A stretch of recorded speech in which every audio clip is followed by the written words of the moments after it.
মোৰ সোণ, মোৰ কলিজাটো ঘূৰি আহিব। হেই, নকওঁ কিয় কোন ক'ত আছ? এটা সামান্য চিপছি লৈ গুচি গ'ল।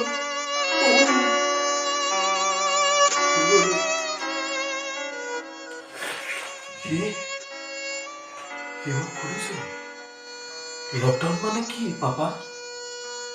আৰু মই তেতিয়া তাক কৈছিলোঁ, শুন, লকডাউন মানে ঘৰতে থকা, কলৈকো ওলাব নোৱাৰাকে ঘৰতে আমি আবদ্ধ হৈ থকা। সি মোক তেতিয়া লগালগ সুধিছিল, পাপা মই চিপছ কেনেকৈ খাম? আৰু মই তাক ক'লোঁ, মায়ে তোমাক ধুনীয়াকৈ চিপছ বনাই ঘৰতে দিব আৰু তুমি খাবা। দুদিনমান গ'ল।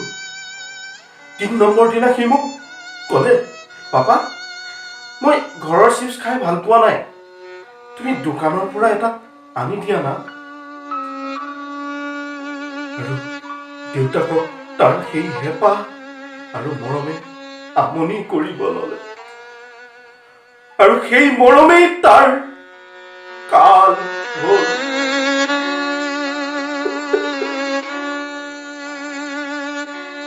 ৩-৪ দিনমান গ'ল। ৫ নম্বৰ দিনা ৰাতি ঠিক ১২ বাজিছে।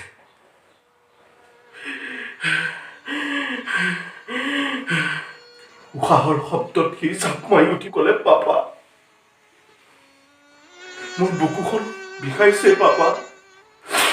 মই লগালগ দৌৰি তাক ল'লো।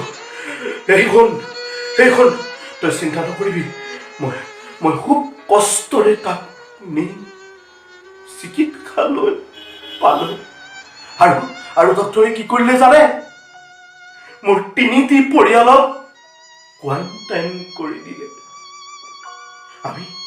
আমি তাতে আবদ্ধ হৈ ৰ'লো।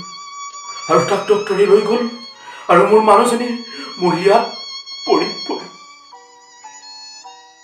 আবেগ ভঙা কান্দোতে কৈছিল সি কৰি আহিবতো।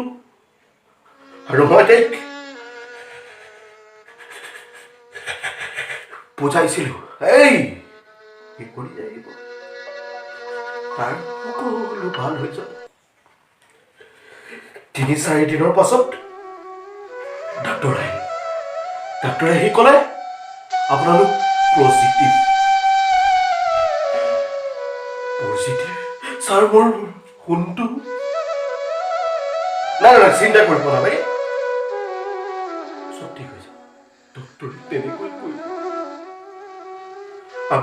আশাত বন্দী হৈ ৪-৫ দিন ৰোৱাৰ পাছত এজন ডক্তৰ আকৌ আহি ক'লে, আপোনালোক এতিয়া ইয়াৰ পৰা যাব পাৰিব। লগালগ মই চালো, মোৰ মানুহজনী আৰু মই, মোৰ সোণটো ক'ত? ডক্তৰক মাতি সুধিলো, ছাৰ মোৰ সোণটো? ডক্তৰে কি ক'লে জানে?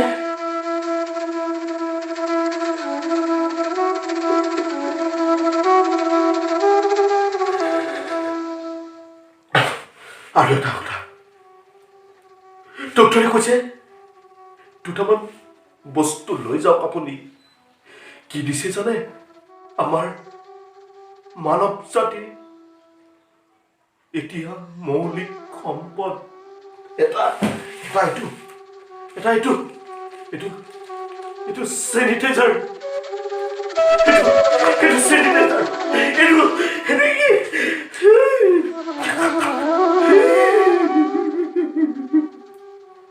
ল'ৰাটো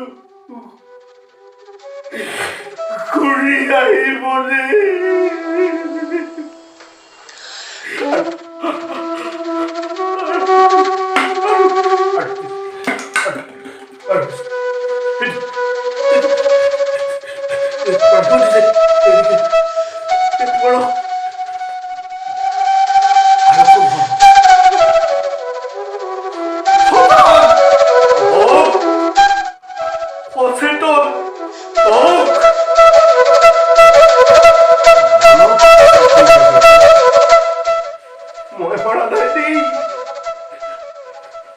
মৰমে মোৰ মোৰ মোৰ মৰমে মাৰিলে নে নাই চিপছে মাৰিছে তাক সেইটো চিপছ ইমান মোৰ মোৰ মোৰ মৰমে মোৰ মৰমে আপোনালোকে এই মৰমখনক প্ৰশ্ৰয় নিদিব এই মৰমে মোৰ দৰে আপোনালোকক জীয়াই জীয়াই মাৰিব আৰু এই যে চিপছ তিল তিলকৈ অকণমানিহঁতক আজিৰ এই মহামাৰীৰ সময়ত মোৰ দৰে আপোনালোকক লৈ যাওক মোক কি ৰিঙিহে মাতিছে মই চাওঁ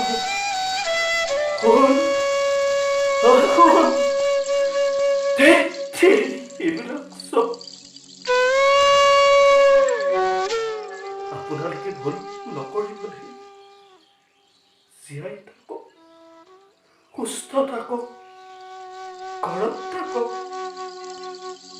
মৰমক প্ৰশ্ৰয় দি